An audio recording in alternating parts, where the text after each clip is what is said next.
The thing about family dinners at my parents' house is that they follow a script. Dad sits at the head of the table in the chair he's occupied for 30 years. Mom brings out the roast or the chicken or whatever she spent all afternoon preparing. My older brother Kevin talks about his sales numbers.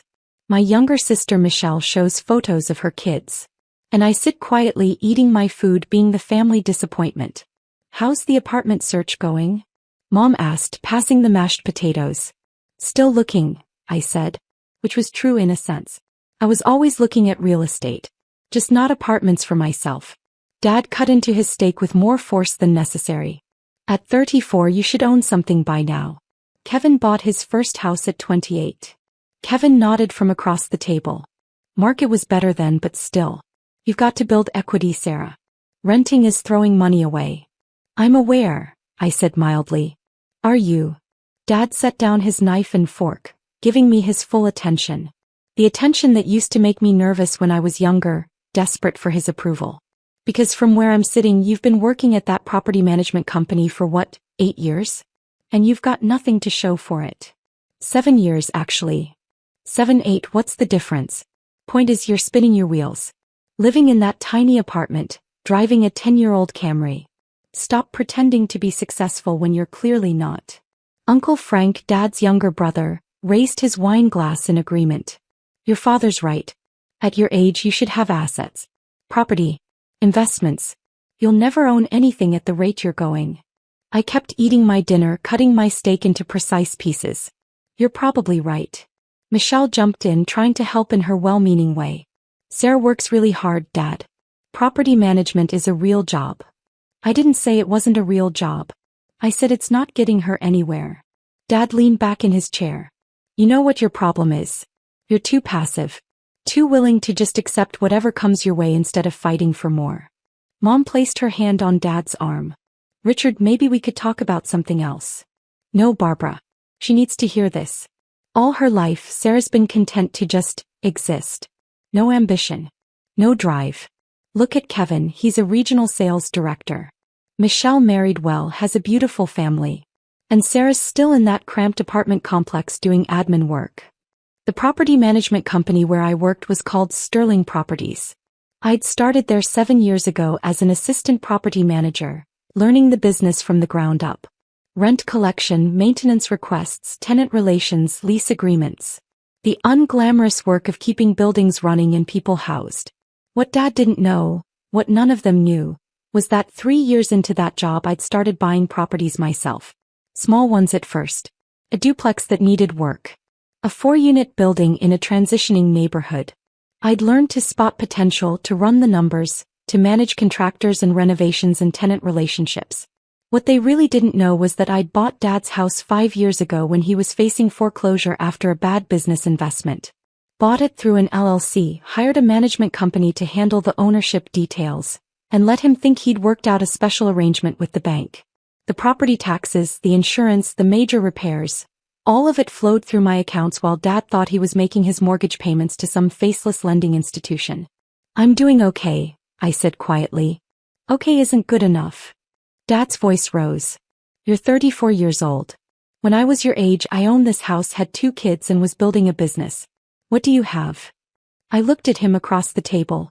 At the house that was legally mine, that I'd saved when his construction business hit hard times. At the property tax bills I paid every November, the homeowner's insurance I renewed every spring, the new roof I'd approved last year when he thought the bank was covering it. "Not much," I said. "You're right about that." Kevin shook his head. "Sarah, you've got to want more for yourself. That's all Dad's saying. Have some ambition." "Kevin's mortgage is $2,800 a month," Dad said proudly. "That's $33,600 a year in equity he's building. What are you paying in rent? $1,200? That's $14,400 a year you'll never see again." Actually, my rent was $950 for a perfectly nice 1-bedroom apartment that required 0 maintenance from me. And the 18 properties I owned across 3 counties generated about $47,000 a month in gross rental income, minus expenses. But who was counting? "You make a good point," I said. Uncle Frank leaned forward. "You need to get aggressive, Sarah. Real estate is wealth building. I've got 3 rental properties myself. Bought them over the years, built up equity. That's how you create financial security. 3 properties. I'd closed on my 19th 2 weeks ago. A 6-unit building near the university that would generate strong rental income from student housing. That's impressive, Uncle Frank, I said sincerely. Because it was impressive. 3 rental properties was more than most people ever accumulated. It's not rocket science, he continued. You just have to stop being afraid of debt. Leverage is your friend. Take out a loan, buy a property, rent it out. The tenants pay your mortgage. I'll think about it, I said. Dad sighed heavily. That's what you always say. I'll think about it. Meanwhile, time's passing. You're getting older. At some point you've got to stop thinking and start doing. Mom cleared her throat. Who wants dessert? I made apple pie. The conversation shifted to safer topics.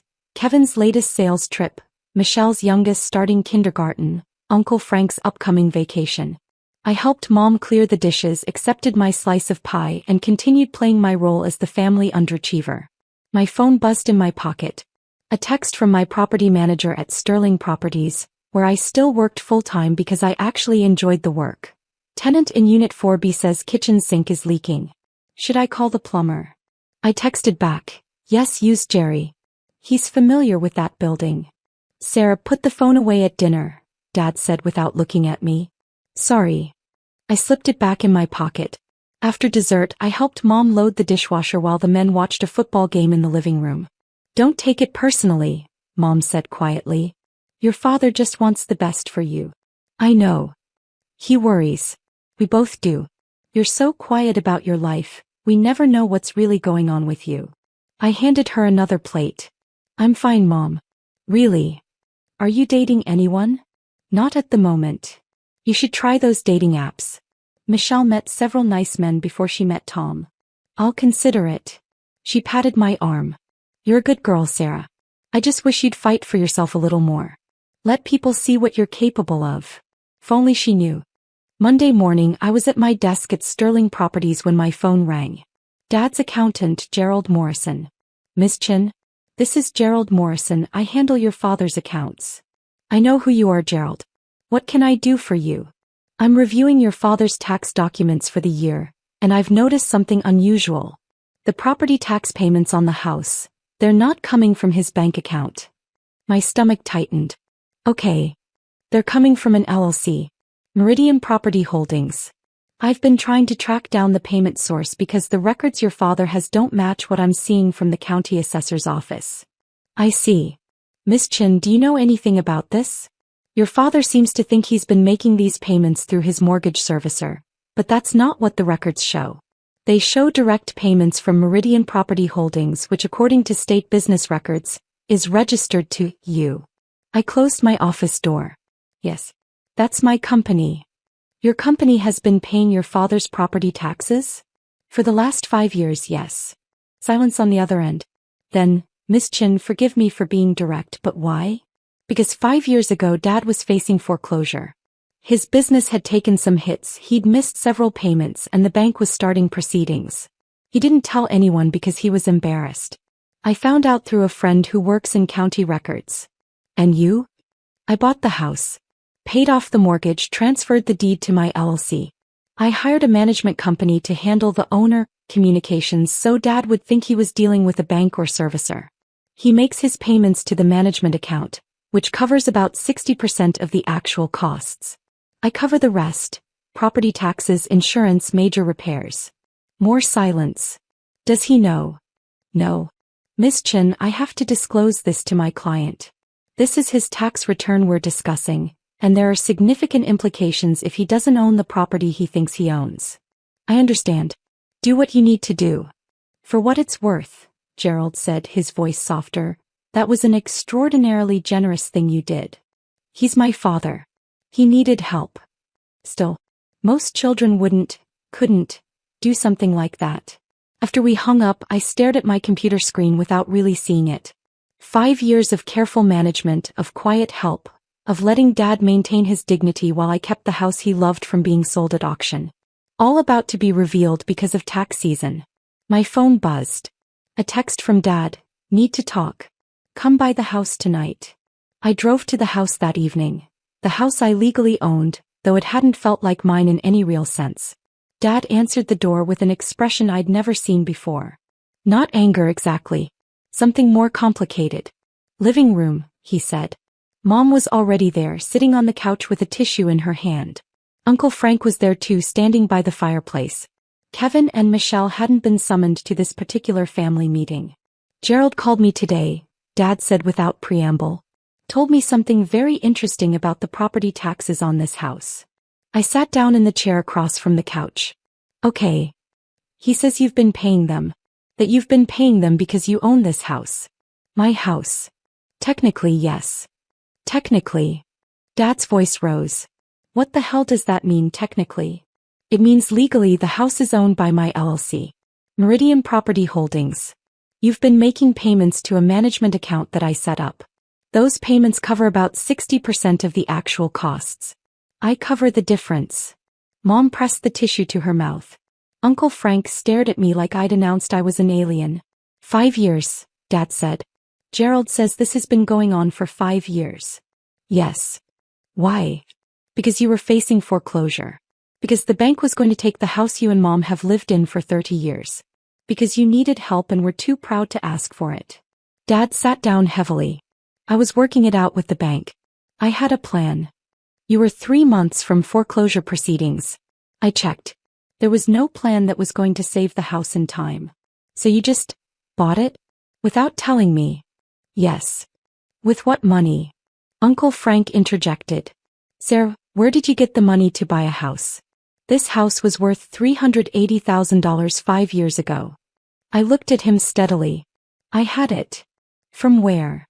From the real estate portfolio I've been building for 9 years. I started with a duplex I bought with money I'd saved from working double shifts at Sterling. Fixed it up, rented it out, used the income and equity to buy another property. Then another. I've got 19 properties now across 3 counties. The portfolio is worth about $8.4 million. The silence that followed was so complete I could hear the clock ticking in the kitchen. 8. Mom couldn't finish the sentence. Million. Give or take, depending on current market valuations. The properties generate about $47,000 a month in gross rental income. After expenses, mortgages, taxes, insurance, maintenance, property management fees, I clear about $22,000 a month in profit. Dad's face had gone pale. You're a millionaire. Several times over, yes. But you work at a property management company. You drive a 10-year-old Camry.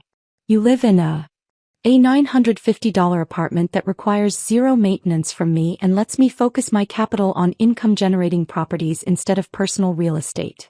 I kept my voice calm. I work at Sterling because I enjoy it and because it keeps me connected to the industry. The Camry runs perfectly well. I don't need a fancy car to prove anything. Uncle Frank sat down on the arm of the couch. 19 properties. 19. Most are small multifamily buildings. 4 to 8 units. One is a 12-unit apartment complex I bought at auction 3 years ago and renovated. That one alone generates $14,000 a month. Jesus Christ, Dad whispered. Mom was crying now, actually crying. Sarah, why didn't you tell us? I tried to. Multiple times over the years. But every time I mentioned real estate investing or property ownership, someone would change the subject or suggest I was getting ahead of myself. Eventually I stopped trying. But at dinner just last night, Dad stopped, his face flushing. I told you that you'd never own anything. You did.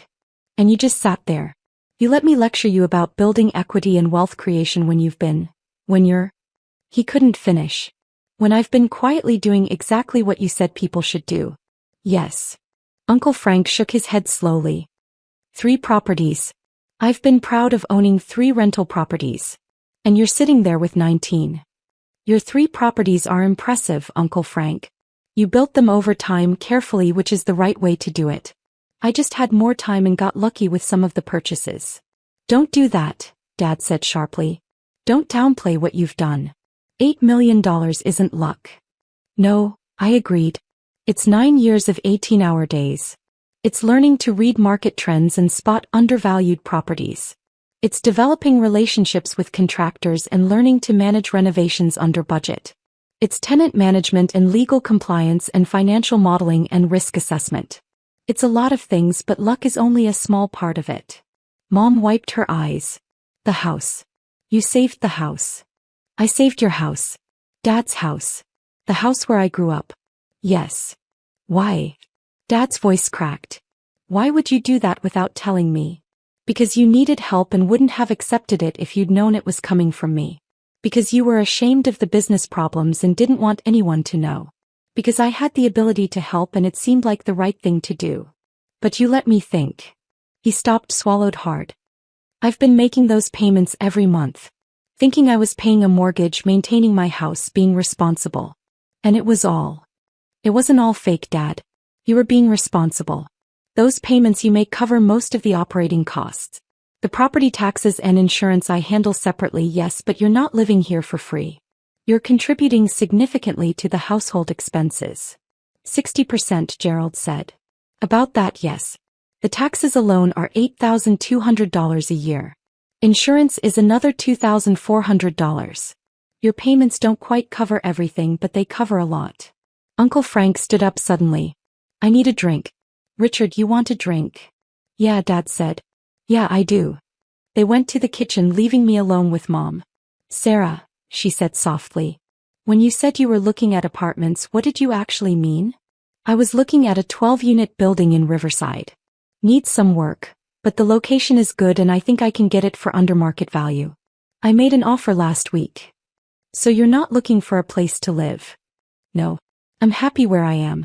Low overhead means more capital for investment. She laughed, a slightly hysterical sound. Your father told you that you'd never own anything. And you own our house. I'm sorry I didn't tell you. Don't apologize.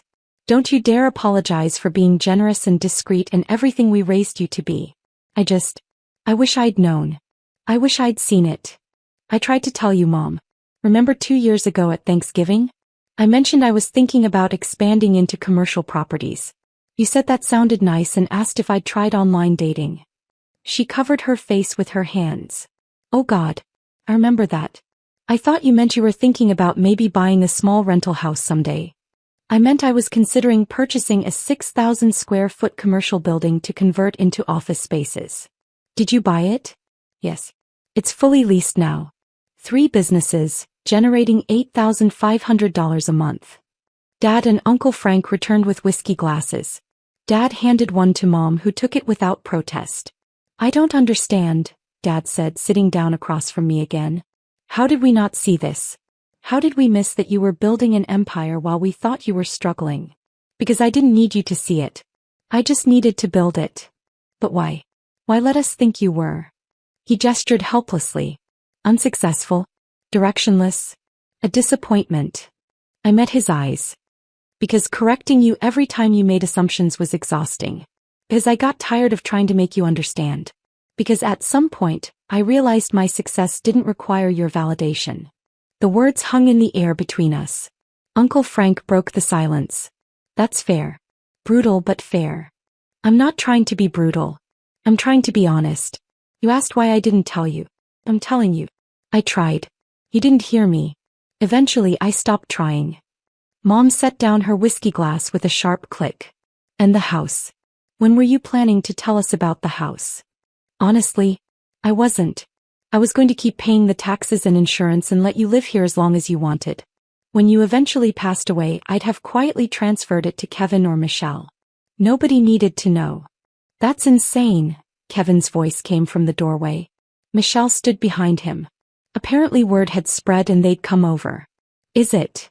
I turned to look at them. What would have been better? Telling Dad I'd bought his house out from under him? Making him feel like he'd failed so completely that his daughter had to rescue him? That seemed crueler than just handling it quietly. She's got a point, Michelle said softly. Kevin came into the room followed by Michelle. Sarah, this is crazy. You're a property manager. How do you own 19 buildings? 20. I closed on number 20 last week. 6-unit building near the university. 20 properties. Jesus. Kevin sat down on the floor, apparently unable to process this information, standing up. And you work at Sterling, why? Because I like it. Because property management was how I learned the business. Because keeping that job means I stay grounded in the actual work of maintaining properties rather than just collecting rent checks from a distance. Dad was staring into his whiskey glass. 5 years. You've been saving my house for 5 years and letting me lecture you about building equity and financial responsibility. You weren't wrong about the principles, Dad. Building equity is important. Owning property creates wealth. You taught me that. I didn't teach you anything, he said bitterly. You figured it out on your own while I was too busy being disappointed in you to see what you'd actually accomplished. That's not entirely true. You taught me to spot good value. Remember taking me to estate sales when I was a kid? You'd evaluate properties, point out what needed fixing, what had potential. I learned that from you. Estate sales, he repeated. You learned real estate investing from me taking you to garage sales. I learned to see potential. To understand that something's current condition doesn't define its future value. That's the foundation of everything I've built. Michelle was crying now too. Apparently it was a family trait. Sarah, I'm so sorry. I thought you were just, I don't know, content with not having much. And the whole time you've been running a multi-million-dollar real estate portfolio. Yeah. I looked around at my family, at all these people who'd known me my whole life without really seeing me. Look, I know this is a lot to process. And I know you all feel bad about the assumptions you made. But I don't need apologies. I need you to understand that I'm okay. I've always been okay. I didn't need saving or fixing or lectures about ambition. I just needed to be left alone to build what I was building. But we could have helped, Mom said. If we'd known. You couldn't have helped. Not really. This wasn't about money or connections. It was about learning a business from the ground up, making mistakes, figuring things out. The help I needed was the kind I had to find myself. Uncle Frank raised his glass.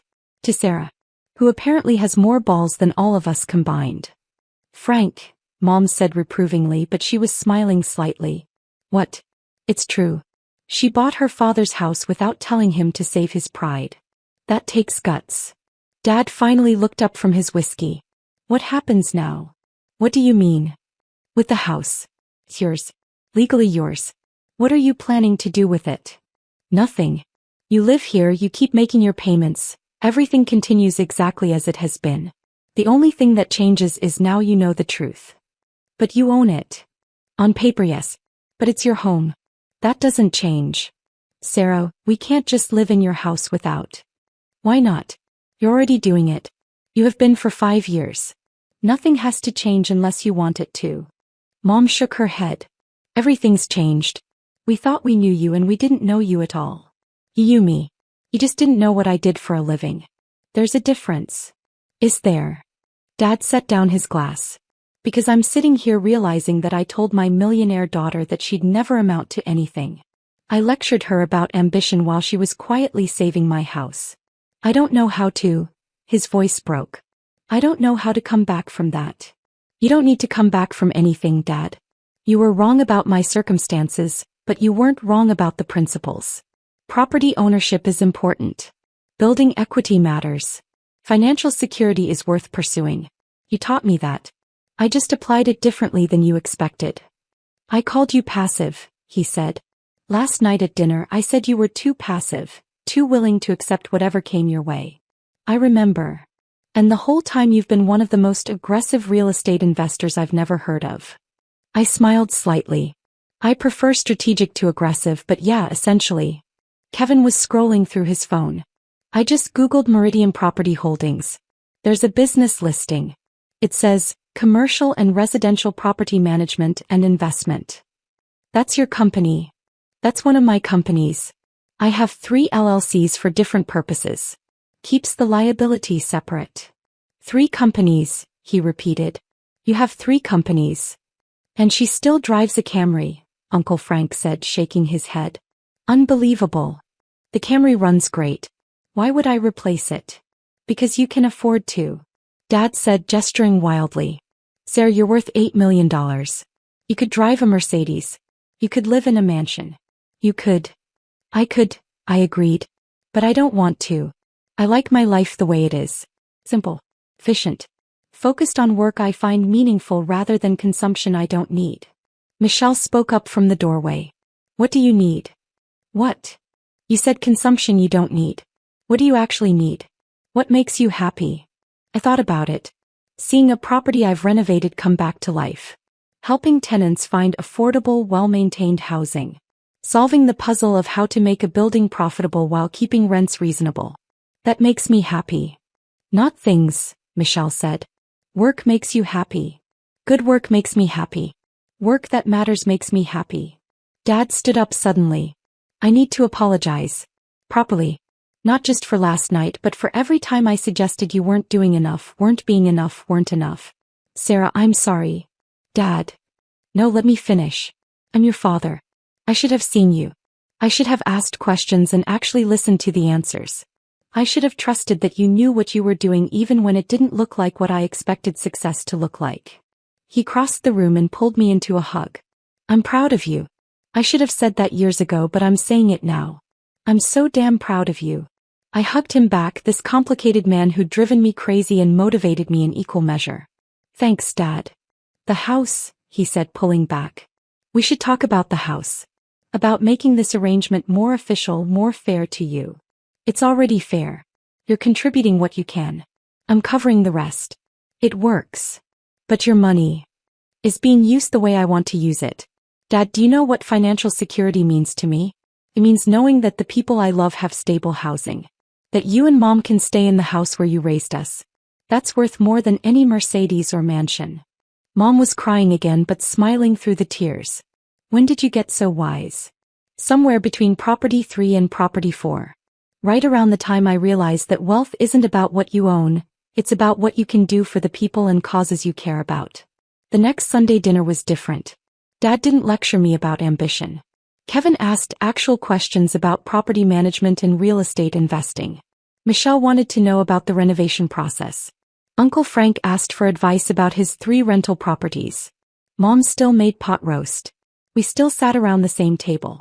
But the conversation had changed, opened up, become more honest. I looked at that building in Riverside, I said over dinner.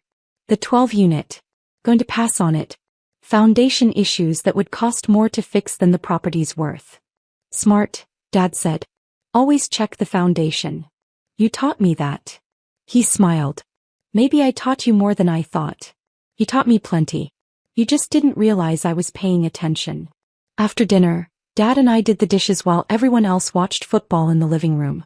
He washed, I dried, the same division of labor we'd had since I was a kid. The property taxes are due next month, he said casually. For the house. I know. I've got it covered. Sarah, I'd like to pay them myself this year. The full amount. I looked at him. Dad, it's $8,200. You don't have to. I know I don't have to, but I want to. You've been covering them for 5 years. Let me do it this year. Okay, I said softly. If that's what you want. What I want is to contribute properly to the house I live in. What I want is to stop letting my daughter carry financial burdens I should be carrying. What I want is to be a better father than I've been. You've been a fine father. I've been a blind father. But I'm working on seeing better. He handed me another plate. Tell me about property 21. What are you looking at next? So I told him about the 8-unit building I was considering in East Side, about the market analysis I'd done, about the potential for renovation and improved rental income. He asked good questions, offered insights from his construction days, made suggestions about contractors who might do good work. We talked real estate and business and building wealth, father and daughter finally on the same page. Mom found us there an hour later, still at the sink, still talking, making up for years of conversations we should have had. You two going to stand there all night? Maybe, Dad said grinning. Your daughter's teaching me about capitalization rates. God help us all, Mom said, but she was smiling. I drove home that night to my $950 apartment in my 10-year-old Camry, past several properties I owned, past the life I'd built while everyone thought I was barely scraping by. My phone buzzed. A text from Dad. Thank you. For everything. But especially for the house. Love you. I texted back. Love you too. The thing about being underestimated is that it gives you room to work without pressure, to build without scrutiny, to become who you're meant to be without everyone watching and judging every move. But being seen, finally being seen for what you've actually accomplished, that has its own value. I parked in my assigned spot, climbed the stairs to my simple apartment, and pulled up the listing for property 21. 8 units, good bones, strong potential. I'd make an offer in the morning. As this was what I did. What I'd always done. What I'd keep doing regardless of whether anyone was watching or not. Building. Growing. Creating something that mattered. One property at a time.